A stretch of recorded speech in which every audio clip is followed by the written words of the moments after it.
Hola, tengo 58 años y vivo en Hermosillo. El día que nació mi nieto, viajé 10 horas hasta Phoenix con tamales hechos en la madrugada, pero mi propio hijo me cerró la puerta del hospital en la cara diciéndome que yo no era parte de su familia. 3 semanas después descubrí que me habían puesto como fiadora de miles de dólares sin mi conocimiento. Firmé papeles pensando que confiaba en mi hijo, pero él solo me estaba usando. Durante un año pagué más de $20,000 mientras ellos me mantenían alejada de mi nieto, hasta que junté cada prueba, cada mentira, cada traición. Decidí contar mi historia porque ninguna madre, ninguna abuela merece ser usada y humillada por sus propios hijos, y si mi experiencia puede ayudarte a reconocer cuando te están manipulando, entonces cada lágrima habrá valido la pena. Si mi historia te toca el corazón, déjame tu comentario, dale like y suscríbete. ¿Sabes cuánto significa para mí que alguien entienda este dolor? Me llamo Rosa Elena Morales, tengo 58 años y vivo en Hermosillo, Sonora. Durante toda mi vida me enseñaron que la familia es lo más sagrado, que una madre debe darlo todo por sus hijos, que el amor no se mide sino que se demuestra con sacrificio. Creí en esas palabras como si fueran evangelio. Las bordé en mi corazón igual que mi abuela bordaba flores en los manteles de la mesa familiar. Pero hoy, después de 14 meses de un infierno que nunca imaginé vivir, necesito contar mi historia. No para buscar venganza, no para ganar simpatías, sino porque sé que en algún lugar hay otra mujer, otra madre, otra abuela que está atravesando lo mismo que yo. Y quiero que sepa que no está sola. ¿Alguna vez has confiado tanto en alguien que nunca revisaste lo que firmabas? ¿Has amado tan ciegamente que ignoraste las señales de advertencia? Yo sí. Durante 58 años construí mi vida sobre la certeza de que el amor familiar era indestructible. Enviudé hace 10 años, cuando mi esposo Fernando murió en un accidente en la carretera a Guaymas. Me quedé sola con un hijo ya adulto, Ricardo, que había sido mi orgullo, mi compañero, mi razón para seguir adelante.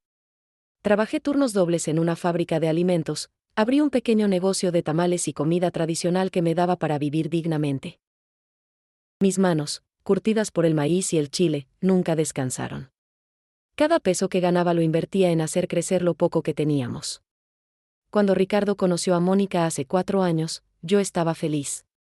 Ella era bonita, educada, venía de una familia de Phoenix. Pensé que mi hijo había encontrado su camino. Me sentía orgullosa en la boda, con mi vestido tradicional bordado, sirviendo yo misma los tamales de mole que había preparado durante 3 días. Mónica me abrazó aquel día, me llamó mamá, me prometió que siempre seríamos familia. ¿Cómo iba a saber que esas palabras eran tan vacías como las promesas que mi hijo me haría después? La noticia del embarazo llegó como bendición. Iba a ser abuela. Durante meses preparé todo con la ilusión de una niña, tejí mantas, bordé ropita, ahorré cada centavo para los regalos del bebé. Crucé la frontera 3 veces durante el embarazo, llevando comida, ayudando con la casa, compartiendo las recetas familiares que mi abuela me enseñó. En cada visita, Ricardo parecía un poco más distante, pero yo lo atribuía al estrés de ser padre primerizo. Mónica sonreía, pero sus ojos nunca llegaban a brillar cuando yo entraba a la habitación. Yo no quería ver lo que estaba frente a mí. Les voy a contar algo que nunca imaginé vivir. En julio del año pasado, cuando recibí la llamada de que Mónica estaba en trabajo de parto, conduje 10 horas desde Hermosillo hasta Phoenix. Crucé la frontera al amanecer, con el corazón latiéndome de emoción. En el asiento del pasajero llevaba una hielera llena de tamales recién hechos, ese aroma de masa y chile que había llenado mi cocina durante toda la madrugada. Pensaba en la primera vez que cargaría a mi nieto, en cómo le cantaría las mismas canciones que le canté a Ricardo cuando era bebé. Llegué al hospital con las manos temblorosas de felicidad. El calor de Phoenix en julio es implacable, pero yo ni lo sentía. Solo pensaba en conocer a ese bebé que ya amaba sin haberlo visto. Entré por las puertas automáticas, pregunté en recepción, subí al piso de maternidad siguiendo las indicaciones. Y cuando llegué a la puerta de la habitación, mi mundo cambió para siempre. Ricardo estaba ahí, bloqueando la entrada. Detrás de él, Mónica en la cama del parto, su vientre enorme bajo las sábanas blancas del hospital. Mi hijo extendió el brazo, impidiéndome pasar. Sus palabras cayeron sobre mí como piedras: mamá, no puedes entrar. Esto es asunto nuestro, solo de nuestra familia. Me quedé paralizada. ¿Nuestra familia? ¿Acaso yo no era familia? Las puertas automáticas se cerraron frente a mí como una sentencia. Del otro lado del vidrio estaba mi futuro, mi nieto, mi sangre. De este lado estaba yo, sola, rechazada, incomprendida. Tragué las lágrimas que amenazaban con ahogarme. Apreté contra mi pecho la bolsa con los tamales que nadie iba a recibir. Di media vuelta con la dignidad que me quedaba y caminé de regreso por ese pasillo frío del hospital, mientras las enfermeras me miraban con lástima. Salí al estacionamiento bajo el sol brutal de Arizona, entré a mi carro viejo y ahí, finalmente, me permití llorar. Lloré por la humillación, por el rechazo, por la injusticia de ser rechazada en el momento más importante de mi vida como abuela. Pero lo que yo no sabía, lo que no podía ni imaginar, era que ese momento en el hospital era solo el comienzo de una traición mucho más profunda. Regresé a Hermosillo destrozada. Durante días no pude trabajar, apenas comía. Mis vecinas preguntaban por el bebé, por el nieto, y yo tenía que inventar excusas. Todavía están en el hospital, decía. Necesitan privacidad. Cada mentira me quemaba la garganta. Por las noches, acostada en mi cama donde dormí tantos años junto a Fernando, miraba el techo y me preguntaba qué había hecho mal. ¿Fui una mala madre? ¿Fui demasiado controladora? ¿No les di suficiente espacio? El negocio de tamales seguía adelante porque mis clientes dependían de mí. Cada mañana a las 5 me levantaba a preparar la masa, a cocinar los guisos, a armar los tamales uno por uno con las manos que temblaban de cansancio y tristeza. El olor del maíz cocido llenaba mi cocina pequeña, ese aroma que siempre me reconfortaba ahora solo me recordaba los tamales rechazados en el hospital. Mi vecina doña Carmen, que me ayudaba los sábados, me miraba con preocupación. Rosa Elena, estás muy delgada. Tienes que cuidarte. Pero, ¿cómo podía cuidarme cuando sentía que me habían arrancado una parte del corazón? 3 semanas después de aquel día terrible en el hospital, estaba terminando mi turno en la fábrica cuando mi celular sonó. Era un número desconocido de Phoenix. Por un momento mi corazón saltó pensando que era Ricardo, que había recapacitado, que me iba a pedir perdón. Contesté con voz temblorosa, ¿bueno? Del otro lado, una voz fría y profesional, ¿señora Rosa Elena Morales? Sí, soy yo. Hablamos del departamento de finanzas del Banner Woods Samaritan Medical Center. Tenemos una cuenta pendiente a su nombre. No entendía. ¿Una cuenta a mi nombre? Nunca había sido paciente en ese hospital. La voz continuó, implacable. Hay un saldo pendiente de $5,000 correspondientes al parto de alto riesgo, cesárea de emergencia y 48 horas de cuidados intensivos neonatals. Mi mente se nubló. ¿De qué estaban hablando? Debe haber un error, dije con voz que apenas salía. Yo no he estado en ese hospital. La respuesta me heló la sangre. Señora, usted figura como garante financiero. Su firma está en todos los documentos, su cuenta de ahorros listada como garantía de pago, su número de seguro social vinculado a esta deuda. Mis piernas dejaron de sostenerme. Me senté en el piso sucio de la fábrica, con el ruido de las máquinas martillando en mis oídos. Cuando firmé eso, pregunté, mi voz ahora convertida en un hilo delgado. Los registros indican que fue hace 6 meses, en persona, durante el preregistro hospitalario. 6 meses atrás. Febrero. Traté de recordar, de encontrar en mi memoria algún momento en que hubiera estado en Phoenix, en ese hospital. Y entonces, como un relámpago que ilumina la oscuridad, vi la escena completa en mi mente. Fue un sábado. Ricardo había venido a Hermosillo, cosa rara porque últimamente sus visitas eran cada vez menos frecuentes. Llegó con una carpeta llena de papeles y una sonrisa que ahora, mirando atrás, reconozco como falsa. Mamá, necesitamos actualizar unos documentos del seguro familiar. Es importante, tiene que ver con el bebé que viene. Yo estaba feliz de ayudar, de sentirme incluida en los preparativos para mi nieto. Nos sentamos en mi mesa de cocina, esa mesa de madera donde Fernando y yo compartimos miles de comidas, donde Ricardo hacía su tarea de niño, donde yo había llorado tantas veces después de quedar viuda. Ricardo puso los papeles frente a mí, muchos papeles. Hablaba rápido, muy rápido. Aquí mamá, firma aquí. Esto es para los beneficios familiares. Firma aquí también, esto es para la cobertura extendida. Aquí, sí, perfecto. Yo firmaba donde me indicaba, confiando completamente. Siempre confié en mi hijo. El aroma del café de olla que había preparado llenaba la cocina, mezclándose con el olor de los tamales que se enfriaban en la estufa.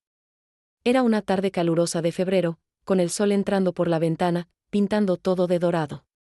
Una tarde perfecta. Una tarde en la que firmé mi propia sentencia sin saberlo. ¿Cuántas veces en la vida confiamos tanto que no leemos lo que firmamos? ¿Cuántas veces el amor nos vuelve ciegos? Colgué el teléfono del hospital en estado de shock. $5,000. Yo, que trabajaba 12 horas diarias para juntar mis gastos, que ahorraba cada peso con esfuerzo, ahora debía $5,000 por un parto al que ni siquiera me dejaron asistir. El universo tiene formas crueles de enseñarnos lecciones. Esa noche no dormí. Di vueltas en la cama, tratando de procesar lo que había pasado. Al día siguiente llamé a Ricardo. Él tardó horas en contestar. Cuando finalmente lo hizo, su voz sonaba irritada. ¿Qué pasa, mamá? Estamos ocupados con el bebé. Le conté sobre la llamada del hospital. Hubo un silencio largo del otro lado. Luego, con una frialdad que nunca había escuchado en mi hijo, dijo, bueno, firmaste los papeles. Es tu responsabilidad ahora. Nosotros no tenemos ese dinero. Y colgó. Me quedé con el teléfono en la mano, mirando la pantalla apagada. En ese momento algo se rompió dentro de mí. No fue un quiebre dramático, no fue rabia explosiva. Fue algo más profundo, más doloroso. Fue la muerte silenciosa de la inocencia, el final de la confianza ciega, el despertar amargo a una realidad que no quería ver. Mi hijo, el niño que cargué en mis brazos, al que canté canciones de cuna, por quien trabajé hasta el agotamiento, me había usado. Me había convertido en su herramienta financiera, en su garantía bancaria, en su víctima. Los días se convirtieron en semanas, y las semanas en un infierno de silencio. Cada mañana me despertaba con la esperanza de que mi teléfono tuviera una foto del bebé, un mensaje de Ricardo, cualquier señal de que todavía era parte de su vida. Pero mi pantalla permanecía vacía, tan vacía como mi corazón. Comencé a mandar mensajes. Al principio intentaba sonar casual, no presionar demasiado. Hijo, ¿cómo está mi nietecito? ¿Me pueden mandar una foto? Las respuestas, cuando llegaban, eran cortantes como cuchillos mal afilados. Después te mandamos. Todo está bien. ¿Necesitamos nuestro espacio, nuestro espacio? Esas palabras se repetían en mi cabeza como un disco rayado. Yo no estaba pidiendo mudarme con ellos, no estaba tocando su puerta todos los días. Solo quería ver una foto de mi nieto, saber su nombre, conocer cómo estaba creciendo. ¿Era eso demasiado pedir? Doña Carmen, mi vecina, me veía cada día más delgada, más callada. Rosa Elena, tienes que hablar con tu hijo, me decía mientras ayudaba a envolver tamales en mi cocina. Pero, ¿cómo hablar con alguien que había construido un muro de silencio entre nosotros? Decidí respetar su distancia, aunque cada día de silencio me dolía como espina clavada. Soy mujer de aguante, criada en el campo, acostumbrada a los trabajos pesados y las penas calladas. Seguí con mi rutina, levantarme al alba, preparar tamales, ir a la fábrica, regresar a casa, dormir poco, soñar menos. Pero algo había cambiado en mí. Empecé a observar más, a prestar atención a detalles que antes ignoraba. Siempre fui observadora por naturaleza, es algo que aprendí de mi madre. Las mujeres que observan sobreviven, me decía. Y ahora, en mi dolor, esa capacidad de observación se agudizó como nunca. Mientras tanto, trabajaba turnos dobles para juntar el dinero de la deuda del hospital. Cada peso que ganaba lo separaba religiosamente. El hospital me había dado 6 meses para pagar, o enfrentaría consecuencias legales. No sabía exactamente qué significaban esas consecuencias, pero el miedo me mantenía despierta por las noches. Mis manos, que ya estaban ásperas por años de trabajo, se agrietaban más con el esfuerzo adicional. Usaba crema de caléndula que yo misma preparaba, pero nada podía curar las grietas de mi corazón. En las pocas conversaciones telefónicas que lograba tener con Ricardo, comencé a notar cosas extrañas. Ruidos de fondo que no encajaban. Una vez escuché música que venía de algún lugar, pero cuando pregunté si estaban en casa, él dijo que sí, aunque esa música no sonaba como algo que Mónica escucharía. Otra vez escuché voces de mujeres riéndose, y cuando pregunté si tenían visitas, Ricardo cambió rápido de tema. Las excusas que me daba tampoco coincidían, Decía que el bebé estaba durmiendo siempre que llamaba, sin importar la hora. ¿Qué bebé duerme todo el tiempo? Una tarde de septiembre, 3 meses después del nacimiento, recibí una llamada que lo cambiaría todo. Era Lupita, una prima distante de Mónica que trabajaba en una clínica en Phoenix. La conocía de la boda. Su voz sonaba nerviosa cuando dijo: «Señora Rosa, necesito hablar con usted». Mi corazón se aceleró. «¿Qué pasa? ¿Está bien el bebé?» «El bebé está bien», respondió rápido. «Pero hay algo que debe saber». Hizo una pausa larga. «Señora, es muy generoso de su parte estar pagando todo, incluso después de lo que le hicieron en el hospital». Me senté, sintiendo como la sangre se me iba de la cara. «¿Qué quieres decir, Lupita?» Otro silencio. «Mónica sabe. Sabe que usted está pagando los gastos del hospital. Sabe de su sacrificio. Y aún así la mantienen alejada del niño». Traté de presionar por más detalles, de entender que más sabían, que más me ocultaban. Pero Lupita se puso nerviosa, murmuró algo sobre tener que irse, y colgó abruptamente. Me quedé con el teléfono en la mano, sintiendo cómo la realidad se partía en dos frente a mis ojos. Ellos sabían. Todo este tiempo, sabían que yo estaba trabajando hasta el agotamiento para pagar una deuda que ellos crearon. Sabían de mi sacrificio, de mis turnos dobles, de cómo vendía tamales extras los fines de semana para juntar el dinero. Y aún sabiendo todo eso, me negaban el derecho de conocer a mi nieto. La crueldad de esto me golpeó con una fuerza que me dejó sin aire. Me senté en el piso de mi cocina, rodeada del olor a masa y chile que normalmente me reconfortaba, y lloré como no lloraba desde la muerte de Fernando. Esa noche tomé una decisión. No iba a confrontarlos todavía. Algo en mi intuición me decía que había más, que esta traición era más profunda de lo que yo imaginaba. Decidí empezar a documentar todo, cada llamada, cada mensaje, cada transacción bancaria. Compré un cuaderno nuevo y comencé a escribir fechas, conversaciones, detalles que antes ignoraba. Si iban a jugar sucio, yo necesitaba pruebas. No para destruirlos, sino para protegerme. Para entender.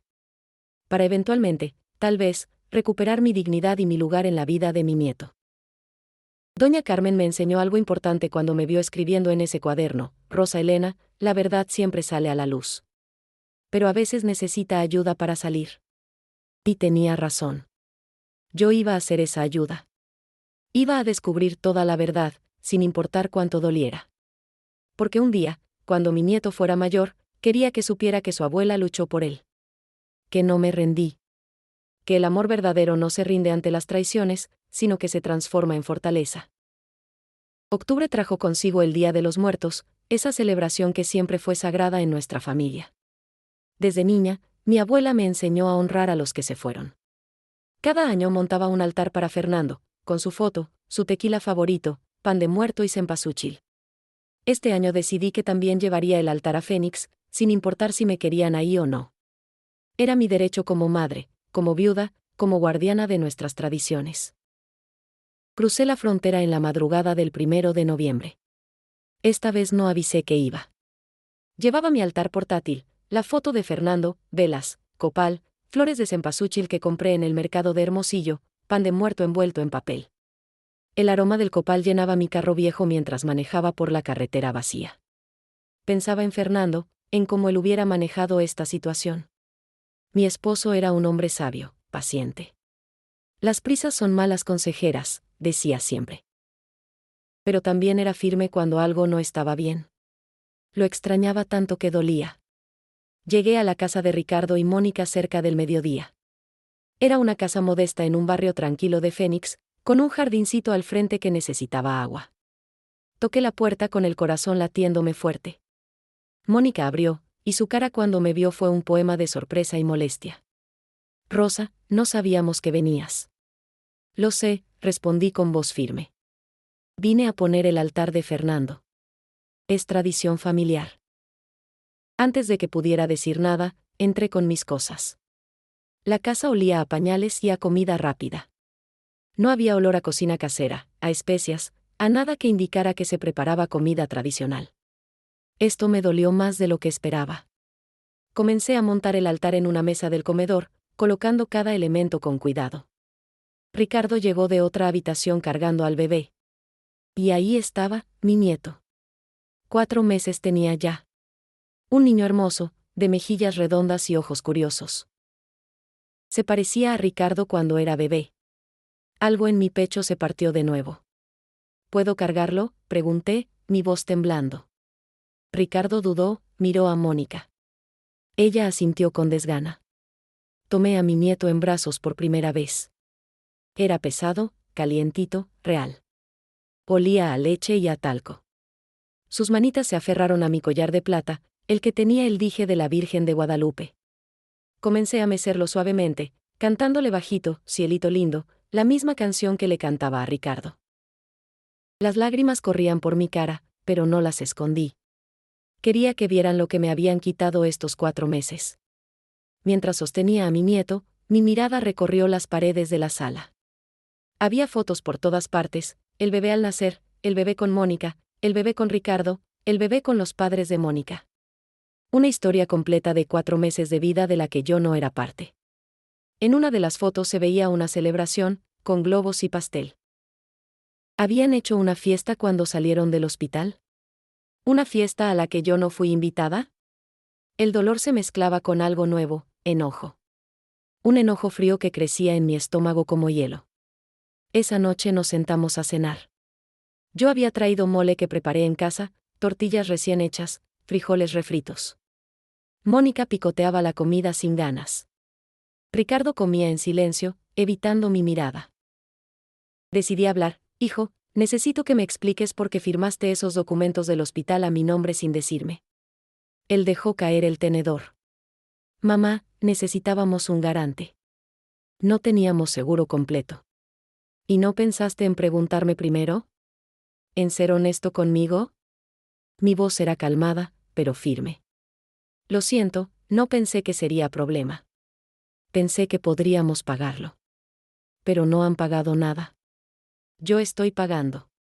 El silencio que siguió era tan pesado que podía sentirse en el aire. Mónica finalmente habló. No teníamos el dinero, Rosa. Los gastos del bebé son muchos. La miré fijamente. ¿Y qué gastos son esos? Porque veo que tienen televisión nueva, el carro de Ricardo es más nuevo que el mío. Ricardo se paró de la mesa, molesto. No vamos a discutir finanzas contigo. Esto es nuestra vida. Es mi vida también cuando firman mi nombre en deudas sin mi permiso. Esa noche me quedé en un hotel barato cerca de la frontera. No podía dormir. Algo en la conversación, en sus reacciones, me decía que había más secretos. A la mañana siguiente, antes de regresar a Hermosillo, pasé por la casa. Ellos no estaban. Me senté en mi carro, observando el vecindario. Una señora mayor salió de la casa de al lado, regaba sus plantas. Me acerqué a ella. Buenos días, señora. Soy la mamá de Ricardo. Su cara se iluminó. Ah, la abuela. No sabía que habías venido. Qué bonito bebé tienen, ¿verdad? Conversamos un rato. Ella era mexicana también, de Guadalajara. Me contó que Ricardo y Mónica llevaban varios meses viviendo ahí, que parecían buenos vecinos aunque un poco reservados. Luego, casi casualmente, mencionó, aunque es raro, hace unas semanas vi que Ricardo llegaba muy tarde, casi al amanecer. Y no siempre está el mismo carro en la entrada. Sus palabras sembraron más dudas en mi mente. ¿Qué estaba haciendo Ricardo a esas horas? ¿Por qué había diferentes carros? Regresé a Hermosillo con más preguntas que respuestas. Pero también con determinación renovada. Iba a descubrir qué estaba pasando realmente. No solo por mí, sino por mi nieto. Porque si mi hijo estaba metido en algo malo, ese bebé necesitaba protección. Y yo iba a ser esa protección, aunque tuviera que enfrentar verdades dolorosas en el camino. Noviembre llegó con aire frío y revelaciones que me helaron hasta los huesos. Una tarde, mientras limpiaba mi casa en Hermosillo, encontré una carpeta de documentos debajo del sofá. La reconocí inmediatamente, era la carpeta que Ricardo había traído aquel día en febrero, cuando me hizo firmar los papeles del seguro familiar. Debió habérsele olvidado cuando se fue. La abrí con manos temblorosas, sin saber que lo que encontraría cambiaría todo para siempre. Dentro había papeles que no pude ver bien ese día. Pero lo que más me impactó fueron unos emails impresos. Conversaciones entre Ricardo y Mónica. Las fechas eran de abril, mayo, 2 meses antes del nacimiento. Comencé a leer, y con cada línea sentía como mi corazón se partía en pedazos más pequeños. Tenemos que mantener a la vieja pagando sin crear problemas, decía un mensaje de Ricardo. Mónica respondía, ella es muy sentimental, va a seguir mandando dinero si piensa que lo necesitamos. ¿La vieja? ¿Así me llamaba mi propio hijo? Las lágrimas empañaban las palabras en el papel. Había más mensajes, una conversación completa planeando cómo manipularme. Discutían si debían dejarme entrar al hospital o no. Mónica escribía, si la dejamos entrar, va a querer estar involucrada en todo.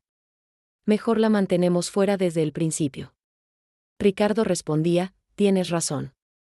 Además, ya firmó los papeles. Legalmente está atada al hospital. Me senté en el piso de mi sala, rodeada de esos papeles que eran evidencia de mi propia ingenuidad. ¿Cómo pude no verlo? ¿Cómo pude confiar tan ciegamente? Pero la respuesta era simple y dolorosa, porque era mi hijo. Porque una madre siempre quiere creer en sus hijos. Porque el amor materno, ese amor que nos enseñan es incondicional, también puede volvernos ciegas. Durante días luché con mi conflicto interno. ¿Debía confrontarlos con esta evidencia?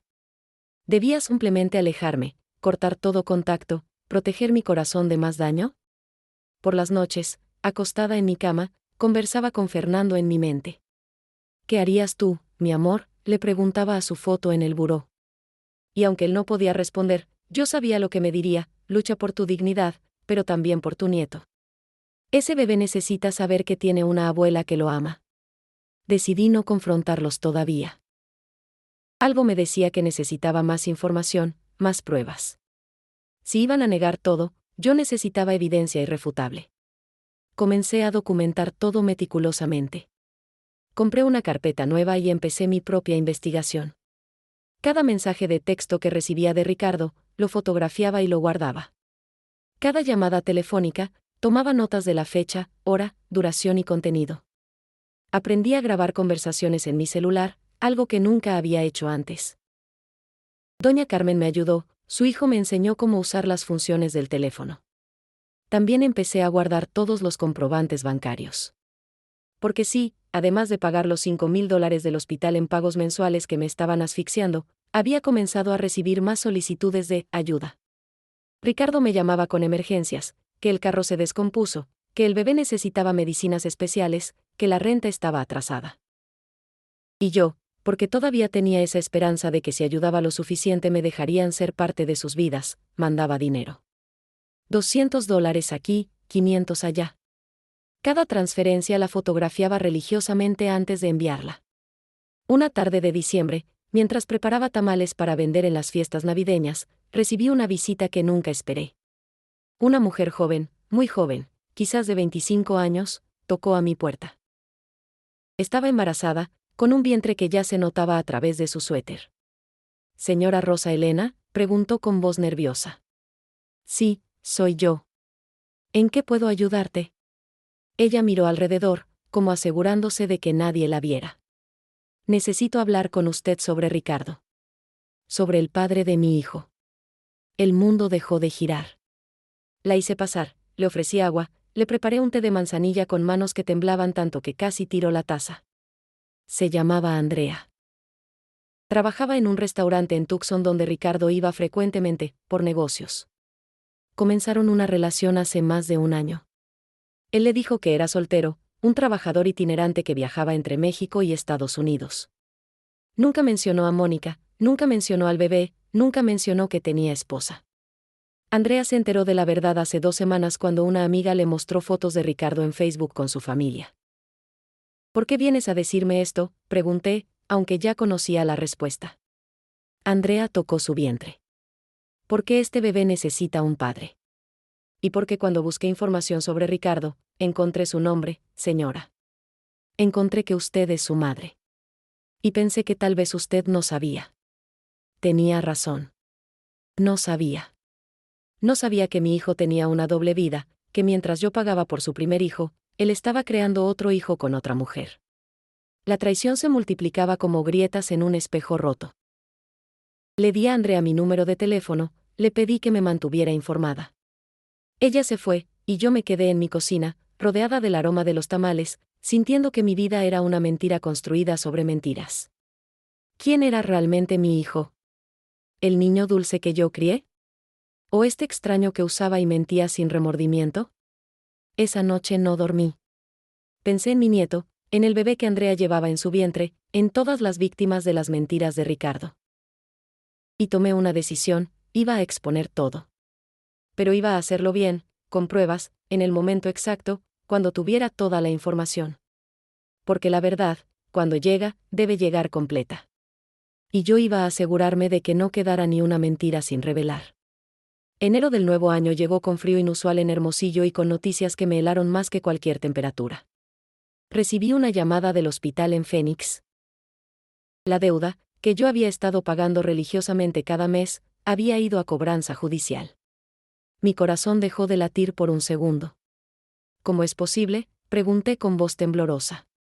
He estado pagando cada mes sin falta.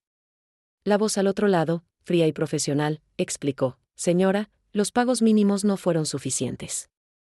La cuenta completa debía saldarse en 6 meses.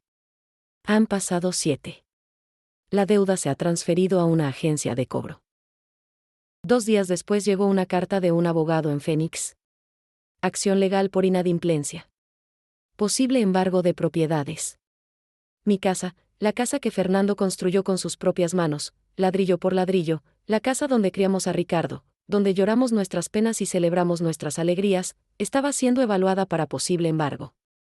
Mis manos temblaban tanto que apenas podía sostener la carta. Nunca en mi vida había faltado a un pago, nunca había tenido problemas legales. Y ahora, a mis 58 años, enfrentaba la posibilidad de perder mi hogar por una deuda que ni siquiera sabía que estaba contrayendo. Llamé a Ricardo. Me tomó 3 días contestar. Cuando finalmente habló, su voz sonaba irritada, apurada. ¿Qué pasa ahora, mamá? Le conté sobre la cobranza judicial, sobre la amenaza a mi casa. Esperaba shock, esperaba preocupación, esperaba que mi hijo mostrara aunque fuera un poco de remordimiento. Lo que obtuve fue silencio. Luego, con voz plana: no es mi problema. Tú firmaste los papeles. Y colgó. Me quedé sentada en mi cocina por horas, mirando las paredes que conocía cada grieta, cada mancha, cada memoria. Esta casa era todo lo que me quedaba de Fernando. Era mi refugio, mi fortaleza, mi último pedazo de estabilidad. Y la estaba perdiendo por la traición de mi propio hijo. Doña Carmen vino esa tarde, me encontró llorando sobre la mesa de la cocina. Sin decir palabra, preparó café, se sentó a mi lado, tomó mi mano. Rosa Elena, es hora de pelear. Ya no puedes solo aguantar. Tienes que defenderte. Tenía razón. Esa noche comencé a organizar toda la evidencia que había recolectado durante meses. Los emails impresos que encontré. Los comprobantes de cada transferencia bancaria que les había hecho. Las notas de cada conversación telefónica. Las grabaciones que había aprendido a hacer. Todo lo puse en una carpeta nueva, organizándolo por fecha, creando una línea de tiempo de la traición. Trabajé hasta el amanecer, con solo el sonido de mi reloj de pared y mis propios suspiros. Pero faltaba algo más. Necesitaba saber la extensión completa de lo que había pasado. Contraté a un abogado en Hermosillo, el señor Ramírez, un hombre mayor que había ayudado a mi esposo con papeles de la casa años atrás. Le mostré todo. Él revisó los documentos con ojos expertos, su ceño frunciéndose más con cada página. Señora Rosa, esto es fraude, dijo finalmente. Su hijo la manipuló deliberadamente para firmar como garante sin su conocimiento completo. Tenemos base para una demanda. No quiero demandar a mi hijo, respondí, mi voz quebrándose. Solo quiero que se haga responsable. Quiero justicia, no venganza. El señor Ramírez asintió con comprensión. Entonces usaremos esto como presión. Pero necesita estar preparada para que las cosas se pongan difíciles. La verdad, cuando sale, siempre duele. Mientras el abogado trabajaba en revisar mis documentos, yo seguía mi vida. Vendía tamales trabajaba en la fábrica, trataba de mantener la normalidad. Pero por dentro, algo había cambiado. Ya no era la Rosa Elena que confiaba ciegamente. Era más cautelosa, más observadora, más fuerte. El dolor me había templado como el acero, haciéndome más dura pero también más quebradiza. En febrero, un año después de firmar aquellos papeles malditos, descubrí algo más que me dejó sin aire. Durante una inspección de rutina de mi propiedad, algo que pedí después de las amenazas de embargo, el notario encontró documentos de transferencia parcial. Ricardo había iniciado un proceso para poner mi casa a su nombre. Usó una procuración antigua que yo había firmado años atrás cuando él me ayudó con papeles de impuestos. Una procuración que debía ser solo para ese propósito específico, y que él estaba usando ilegalmente para intentar robar mi casa. El notario, don Miguel, me miró con compasión. Señora Rosa, su hijo está tratando de quitarle su casa. Si esto prospera, usted podría quedar sin nada. Las palabras resonaban en mi cabeza. Sin nada. Después de una vida de trabajo, de sacrificio, de amor incondicional, mi hijo estaba tratando de dejarme sin nada. No era solo el dinero, no eran solo las mentiras. Era el intento deliberado de destruirme completamente. Esa noche llamé a Andrea, la mujer embarazada de Tucson. Ella estaba en su 8º mes, lista para dar a luz pronto. Andrea, necesito pedirte algo. Necesito que estés presente en un evento familiar que voy a organizar. Le expliqué mi plan. Ella dudó al principio, pero cuando le conté sobre todas las manipulaciones, sobre cómo Ricardo nos había usado a ambas, aceptó. Tiene razón, señora Rosa. Es hora de que él enfrente lo que ha hecho. Comencé los preparativos para la confrontación final. Pero iba a hacerlo a mi manera, con dignidad, con pruebas, y en el momento perfecto. El primer cumpleaños de mi nieto sería en diciembre. 9 meses me quedaban para reunir cada pedazo final de evidencia, para fortalecerme, para prepararme. Porque cuando llegara ese día, la verdad saldría completa. Y nada, ni nadie, podría detenerla. Los meses siguientes fueron los más intensos de mi vida. Mientras por fuera mantenía mi rutina normal, por dentro me estaba transformando en alguien que nunca pensé que sería, una estratega, una investigadora, una mujer dispuesta a luchar por su dignidad. Cada mañana me levantaba con propósito renovado. No iba a ser destruida. No iba a permitir que mi hijo me quitara todo lo que Fernando y yo construimos con tanto sacrificio. Con la ayuda del señor Ramírez, mi abogado, bloqueamos legalmente cualquier intento de transferencia de mi casa. Registramos una nota marginal en el registro público de la propiedad indicando que había una disputa legal sobre intentos de fraude. Esto protegía mi casa temporalmente. También iniciamos el proceso para anular la procuración que Ricardo estaba usando indebidamente. Cada paso legal costaba dinero que yo apenas tenía, pero lo veía como inversión en mi futuro, en mi justicia. Durante estos meses, seguí mandando pequeñas cantidades de dinero cuando Ricardo pedía ayuda. Sé que suena contradictorio, pero tenía una razón, necesitaba mantenerlo confiado, necesitaba que siguiera pensando que yo era la víctima fácil que podía manipular. Cada vez que le transfería dinero, él se ponía más descuidado en sus mentiras, más obvio en sus manipulaciones. Y yo documentaba todo. Cada solicitud de dinero, la razón que daba, las inconsistencias en sus historias. Todo iba a mi carpeta de evidencias que crecía como un monstruo de papel. También mantuve contacto regular con Andrea. Ella dio a luz en marzo a un niño hermoso. Me mandó fotos.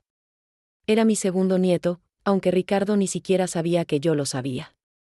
Andrea estaba luchando sola, trabajando como mesera mientras criaba a su bebé.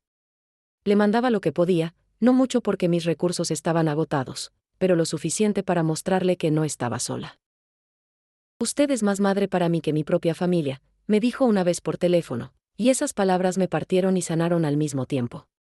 En junio tuve otra revelación importante. Una tarde, mientras revisaba viejos estados de cuenta bancarios buscando comprobantes, noté algo extraño. Había una transferencia grande que yo no recordaba haber hecho. $5,000, enviados a Ricardo en octubre del año anterior. Pero yo nunca hice esa transferencia. Llamé al banco, pedí investigar. Resultó que Ricardo, usando mi información personal que él conocía desde niño, había hecho la transferencia él mismo desde mi cuenta. Robo directo. Ya no era solo manipulación, era crimen financiero. El señor Ramírez agregó esto a nuestra documentación. Señora Rosa, con esto tenemos suficiente para una denuncia penal si usted quiere. Esto es robo, fraude, apropiación indebida. Pero yo todavía no estaba lista para ese paso. No quería a mi hijo en la cárcel. Quería que enfrentara lo que hizo, que se hiciera responsable, que pidiera perdón. ¿Era ingenua todavía? Tal vez. Pero era madre, y ese instinto materno, aunque herido, seguía vivo. Durante estos meses también me acerqué más a mi comunidad. Doña Carmen se convirtió en mi confidente y aliada. Su hijo, que trabajaba en tecnología, me ayudó a recuperar mensajes borrados de mi teléfono y a organizar toda mi evidencia digital. Mi vecino don Armando, que había sido abogado antes de retirarse, revisaba mis documentos y me aconsejaba. Rosa Elena, lo que estás haciendo requiere mucho valor, me decía. No muchas madres tendrían la fortaleza de enfrentar a su propio hijo. En agosto comencé a preparar el escenario para la confrontación final. El cumpleaños de mi nieto sería en diciembre. Decidí que haría una fiesta, una celebración grande. Le dije a Ricardo que quería organizar algo especial, que pagaría todo, que invitaría a la familia. Él, sorprendentemente, aceptó. Probablemente pensó que era otra oportunidad de sacar más dinero de mí. No sabía que estaba cayendo en mi trampa. Renté un salón modesto pero bonito en Phoenix. Contraté un servicio de fotografía y video. Sí, quería que todo estuviera documentado. Preparé toda la comida yo misma durante semanas, congelando tamales, mole, arroz, frijoles. Cada platillo lo preparaba con lágrimas pero también con determinación. Esta sería mi última ofrenda para mi hijo antes de que todo cambiara. Invité a todos, la familia de Mónica, nuestros amigos mutuos, vecinos. Y silenciosamente, invité a Andrea y a su bebé. Ella dudó, pero finalmente aceptó. Es hora de que todos sepan la verdad, me dijo. También invité a Lupita, la prima de Mónica que me había dado la primera pista sobre las manipulaciones. Y a la vecina de al lado que me contó sobre las llegadas nocturnas de Ricardo.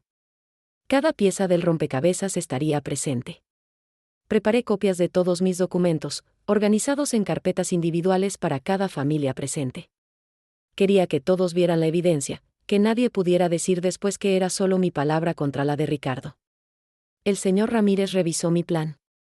Esto va a ser duro, me advirtió. Va a destruir relaciones, va a crear conflicto. ¿Estás segura? Lo miré a los ojos. He vivido toda mi vida tratando de mantener la paz, de ser la buena madre, la buena esposa, la buena vecina. Y mire dónde me trajo eso. Es hora de elegir la verdad sobre la paz falsa. Él asintió con respeto. Entonces hagámoslo bien. Los días previos a la fiesta fueron tortuosos. Dudaba a cada momento. ¿Estaba haciendo lo correcto? ¿Debía simplemente alejarme, olvidar, perdonar en silencio? Pero entonces recordaba mi casa casi embargada, recordaba los miles de dólares robados, recordaba a Andrea luchando sola con un bebé. Y sabía que no podía permanecer en silencio. El silencio protege a los abusadores, no a las víctimas. Y yo ya no iba a ser víctima. Diciembre llegó con un frío inusual en Phoenix. El día del primer cumpleaños de mi nieto amaneció despejado pero helado. Me levanté a las 4 de la mañana en el hotel donde me hospedaba, incapaz de dormir más. Preparé mi mejor vestido tradicional, ese vestido bordado que mi abuela me regaló y que solo usaba en ocasiones especiales. Me maquillé con cuidado, como si me estuviera preparando para una batalla. Y en cierto sentido, así era. Llegué al salón antes que nadie. Decoré con papel picado de colores, con globos, con fotos de mi nieto que había recolectado de redes sociales durante meses. En el centro de la mesa principal coloqué el pastel de 3 leches que hice con mis propias manos, decorado con el nombre del bebé en glaseado azul. Todo se veía festivo, alegre, normal. Nadie podía imaginar la tormenta que estaba por desatarse. Los invitados comenzaron a llegar cerca del mediodía. Ricardo y Mónica llegaron con mi nieto, que ya caminaba con pasos tambaleantes y se veía hermoso con su trajecito de fiesta. Mi corazón se partió al verlo. Este niño inocente estaba en medio de un desastre familiar que él no pedía. Los padres de Mónica llegaron después, cordiales pero distantes conmigo como siempre. Luego los vecinos, algunos amigos. El salón se llenó de voces, risas, música de fondo. Cuando Andrea llegó con su bebé, el ambiente cambió inmediatamente. Mónica la reconoció primero, su cara palideciendo. Ricardo se puso rígido, sus ojos saltando entre Andrea y yo. ¿Qué hace ella aquí?, preguntó con voz tensa. La invité yo, respondí con calma. Es familia, ¿no? Ese bebé que carga es tu hijo también. El silencio que siguió fue absoluto. Todos los presentes se quedaron paralizados, mirando la escena desarrollarse. Mamá, ¿qué estás haciendo? La voz de Ricardo temblaba entre furia y pánico. Respiré profundo, sintiendo la fortaleza que había construido durante 14 meses de dolor. Estoy haciendo lo que debía hacer desde el principio, decir la verdad. Caminé al centro del salón, donde todos podían verme y escucharme. Mi voz era firme cuando comencé a hablar. Familia, amigos, gracias por venir a celebrar a este niño hermoso. Pero antes de cortar el pastel, necesito compartir algo importante. Saqué las carpetas que había preparado. Hace 14 meses, mi hijo me hizo firmar documentos diciéndome que eran para un seguro familiar. Eran documentos del hospital, convirtiéndome en garante de una deuda de $5,000 sin mi conocimiento. Comencé a repartir las carpetas.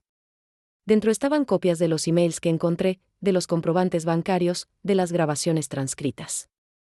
Aquí tienen las conversaciones donde planearon cómo mantenerme pagando sin crear problemas. Aquí están los comprobantes de más de $20,000 que he mandado en 14 meses para emergencias que nunca existieron. La cara de Ricardo era una máscara de shock y rabia. Mónica lloraba en silencio. Sus padres leían los documentos con expresiones de incredulidad. Continué, mi hijo también intentó robar mi casa, usando una procuración que yo firmé años atrás con otro propósito. Aquí están los documentos que lo prueban. Hizo una transferencia de $5,000 desde mi cuenta bancaria sin mi permiso. Aquí está el registro del banco. Lupita, la prima de Mónica, habló entonces, es verdad. Yo sabía que estaban haciendo esto y me callé. Lo siento mucho, señora Rosa. La vecina de Fénix agregó su testimonio sobre las llegadas nocturnas de Ricardo, sobre las inconsistencias que ella había notado. Cada voz que se sumaba era una capa más de verdad que cubría las mentiras de mi hijo. Pero eso no es todo, continué, mi voz quebrándose ahora. Mientras su esposa daba a luz a su primer hijo, mientras me rechazaban en la puerta del hospital diciéndome que no era familia, Ricardo tenía otra vida. Otra mujer. Otro hijo.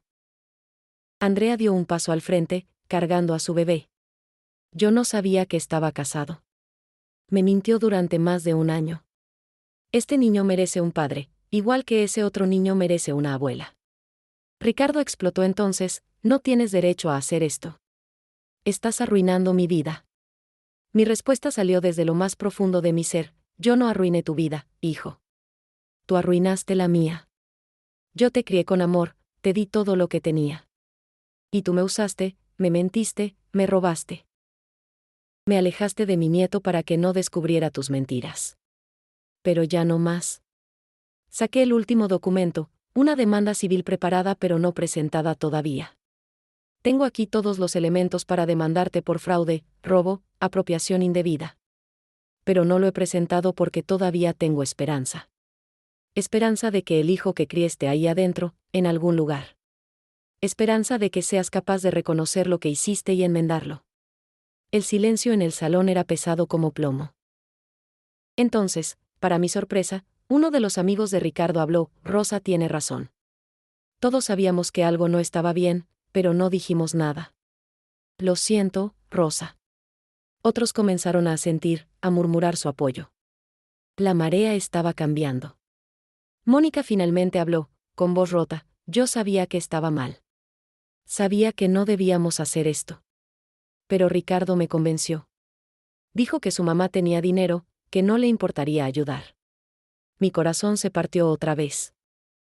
Ella también era víctima, en cierta manera, de las manipulaciones de mi hijo. Miré a Ricardo, que estaba de pie en el centro del salón, expuesto, desnudo ante la verdad. Hijo, te amo. Siempre te amaré. Pero ya no voy a permitir que me destruyas. Aquí está lo que necesito, que devuelvas cada peso que me robaste, con un plan de pagos razonable. Que me des acceso regular a mi nieto. Que vayamos a terapia familiar. Y que seas padre para ese otro niño que trajiste al mundo.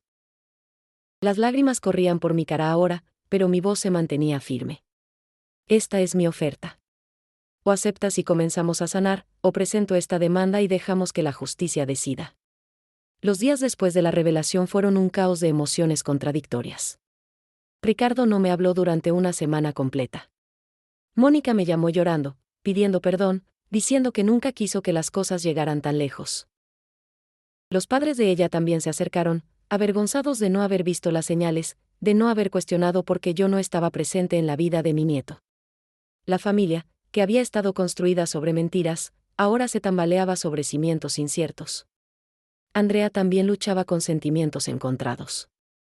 Por un lado, estaba agradecida de que la verdad finalmente saliera. Por otro, enfrentaba el rechazo de Ricardo, quien se negaba a reconocer a su segundo hijo. Señora Rosa, me dijo por teléfono una noche, usted es la única que ha mostrado compasión por mí y por mi bebé. No sé cómo agradecerle.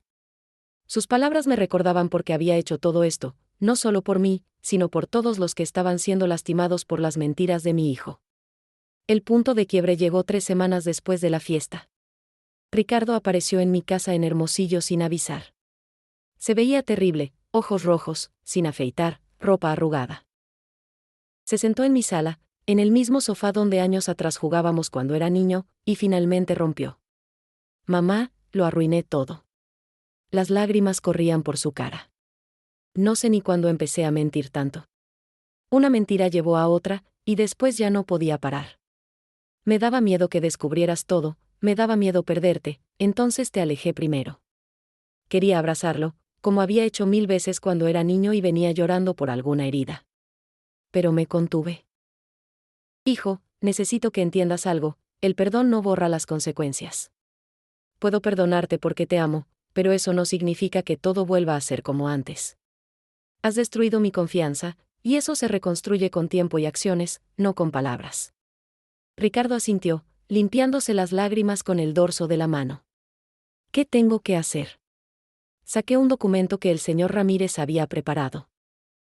Aquí está todo por escrito, un plan de pagos para devolverme el dinero, calendario de visitas con tu hijo mayor donde yo tengo acceso garantizado, reconocimiento legal de tu hijo con Andrea y manutención para él, y compromiso de ir juntos a terapia familiar. Lo miré a los ojos. Y algo más importante, honestidad absoluta de aquí en adelante. Una mentira más, y esto termina definitivamente. Mi hijo tomó el documento con manos temblorosas. Lo leyó completo, cada línea, cada cláusula. Cuando terminó, preguntó, ¿y si no puedo pagar todo? ¿Y si me toma años? Entonces me tomará años recibirlo, respondí. No busco venganza, Ricardo. Busco justicia y responsabilidad. Busco que mi nieto tenga un padre íntegro, no un mentiroso. Busco que ese otro nieto tenga también a su padre. Él firmó el documento ahí mismo, sus lágrimas manchando el papel. Los meses siguientes fueron un proceso lento y doloroso de reconstrucción. Ricardo comenzó a hacer pagos mensuales, pequeños pero consistentes. Visitaba a Andrea y a su hijo los fines de semana, aprendiendo a ser padre de 2 niños en 2 familias separadas. Las visitas con mi nieto mayor se establecieron cada 2 semanas, y yo finalmente podía estar presente en su vida. Lo cargaba, jugaba con él, le cantaba las mismas canciones que le canté a su padre. El niño, aunque pequeño, parecía intuir que yo era alguien especial. Se aferraba a mí cuando llegaba el momento de irme, y eso me partía y sanaba al mismo tiempo. La terapia familiar fue difícil. Sesiones donde todos lloramos, gritamos, confrontamos verdades dolorosas. Mónica admitió su complicidad, su ambición, su deseo de mantenerme alejada porque temía que yo fuera una suegra entrometida. Yo admití mi ceguera voluntaria, mi tendencia a ignorar señales porque no quería ver la verdad. Ricardo enfrentó su patrón de mentiras, que según el terapeuta, venía de un miedo profundo al fracaso y al rechazo. Doña Carmen y don Armando se convirtieron en mis pilares durante este tiempo. Rosa Elena, estás haciendo algo que pocas madres tienen el valor de hacer, me decía doña Carmen mientras preparábamos tamales juntas un sábado. Estás eligiendo la salud sobre la comodidad, la verdad sobre la paz falsa. Sus palabras me sostenían en los días oscuros, cuando dudaba si había hecho lo correcto, cuando extrañaba la ilusión de la familia perfecta que nunca tuvimos. Un día de primavera, 9 meses después de la revelación, algo cambió. Estaba visitando a mi nieto mayor en Phoenix cuando Ricardo me pidió hablar a solas. Mamá, quiero que sepas que he estado yendo a terapia individual también. El terapeuta me está ayudando a entender por qué me volví tan manipulador. Hizo una pausa. Creo que cuando papá murió, tuve miedo de no ser suficiente. De defraudarte. Entonces empecé a construir esta imagen de éxito que no era real. Y cuando la imagen empezó a colapsar, mentí más para sostenerla. Escuché en silencio. No era excusa, pero era explicación. Hijo, tu padre estaría orgulloso del hombre que estás tratando de convertirte ahora, no del que pretendías ser. Mi voz se quebró. El valor no está en ser perfecto. Está en enfrentar tus errores y tratar de enmendarlos. Nos abrazamos entonces, un abrazo genuino, no forzado, no performativo. Un abrazo de dos personas heridas tratando de sanar juntas. Hoy, 2 años después de aquel día terrible en el hospital, me siento en mi cocina en Hermosillo preparando tamales para la fiesta del segundo cumpleaños de mi nieto mayor. El aroma familiar de masa y chile llena el aire, mezclándose con el sonido de la radio que toca música norteña. En mi refrigerador hay 2 fotos nuevas, mis 2 nietos, ambos sonriendo a la cámara. El mayor tiene 2 años, el menor apenas 15 meses. Ambos llevan mi sangre. Ambos llevan mi amor. La relación con Ricardo nunca volvió a ser lo que fue. Y honestamente, está bien así. Porque lo que fue antes estaba construido sobre mi ceguera voluntaria y su manipulación. Lo que tenemos ahora es más frágil pero más real. Nos hablamos semanalmente. Él sigue pagando la deuda mes a mes, llevamos ya $23,000 de los más de 28 que me debe. A este paso, terminará de pagarme en 3 años más. Pero más importante que el dinero es la honestidad que ahora practicamos, aunque sea difícil. Mónica y yo también hemos construido algo nuevo. No somos las mejores amigas, pero hay respeto mutuo. Ella me ayuda a planear las visitas con mi nieto, me manda fotos sin que yo tenga que pedirlas, me incluye en decisiones importantes sobre el bebé. Rosa, me dijo hace unos meses, siento mucho el daño que te causamos. No tengo excusa, solo arrepentimiento. Le tomé la mano.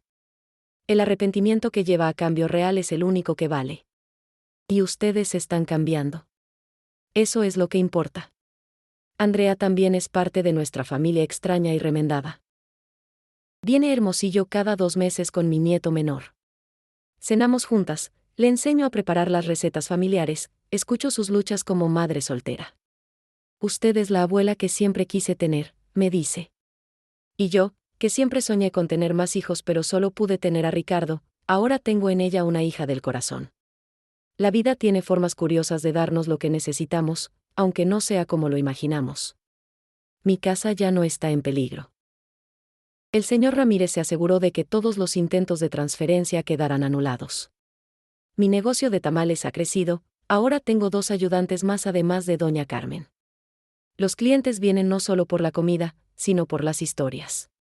Se ha corrido la voz en el vecindario sobre lo que pasé, y muchas mujeres vienen a contarme sus propias historias de manipulación familiar, de sacrificios no reconocidos, de amores que las lastimaron.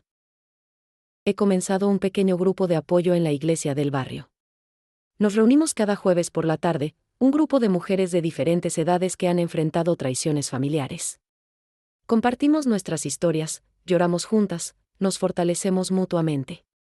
Rosa Elena, tu testimonio me dio valor para hablar, me dijo una mujer joven la semana pasada. Si tú pudiste confrontar a tu hijo después de todo lo que te hizo, yo puedo confrontar a mi hermano que me está robando. Esas palabras me recordaron por qué vale la pena contar mi historia, porque el dolor compartido se vuelve más ligero. No voy a mentir y decir que todo está perfecto. Hay días en que me duele profundamente lo que perdí, la inocencia de creer ciegamente en mi hijo, la ilusión de la familia perfecta, los primeros meses de vida de mi nieto que nunca recuperaré. Hay noches en que miro la foto de Fernando y lloro, preguntándole cómo llegamos aquí, cómo el niño que criamos juntos se convirtió en alguien capaz de tanto daño. Pero también hay días en que siento una paz profunda, sabiendo que elegí la dignidad sobre la comodidad, la verdad sobre el silencio cómplice. He aprendido que el amor materno no significa sacrificarlo todo sin límites. El amor verdadero también establece fronteras, demanda respeto, exige reciprocidad. Una madre puede amar profundamente y aún así decir, no más. Puede perdonar y aún así exigir que las heridas sean reparadas. Puede mantener la puerta abierta pero no permitir que la pisoteen al cruzarla. Estas lecciones las aprendí tarde, pero las aprendí bien. Mi historia no tiene un final de cuento de hadas. No hay reconciliación completa, no hay, vivieron felices para siempre. Pero hay algo mejor, hay verdad, hay crecimiento, hay esperanza. Ricardo está en terapia, trabajando en sus problemas, siendo mejor padre para sus 2 hijos. Mónica está aprendiendo a valorar las relaciones familiares reales sobre las apariencias. Andrea está construyendo una vida digna para ella y su hijo. Y yo, a mis 60 años, estoy aprendiendo que nunca es tarde para defenderse, para crecer, para transformar el dolor en fortaleza. Cuando las mujeres del grupo de apoyo me preguntan qué consejo les daría, siempre digo lo mismo: confía en tu intuición. Si algo se siente mal, probablemente lo está. Documenta todo. La verdad necesita evidencia para ser creída. Y sobre todo, recuerda que amarte a ti misma no es egoísmo, es supervivencia. Algunas lloran al escuchar esto, otras asienten con reconocimiento. Todas entendemos que hemos sido entrenadas para ser mártires, para sacrificarnos sin límite, y que desaprender eso es un acto revolucionario de amor propio. Esta tarde, cuando termine estos tamales, conduciré a Fénix para la fiesta de cumpleaños. Esta vez entraré por la puerta principal, invitada y esperada. Cargaré a mis 2 nietos, uno en cada brazo, y les cantaré las mañanitas. Tomaré fotos que pondré en mi refrigerador, junto a las otras que he ido coleccionando. Y por un momento, en medio del caos hermoso de una familia imperfecta pero honesta, me permitiré ser feliz. Porque merezco ser feliz. Porque todas merecemos ser felices, sin tener que pagar por eso con nuestra dignidad. Si hay otra abuela leyendo esto, otra madre, otra mujer que está siendo usada o manipulada por su familia, quiero que sepa, no está sola. Su dolor es válido. Su derecho a defenderse es legítimo. Y hay vida del otro lado de la verdad. Una vida donde puedes mirarte al espejo y respetar a la mujer que ves. Donde puedes dormir en paz, sabiendo que no permitiste que te destruyeran. Donde puedes amar sin ser víctima.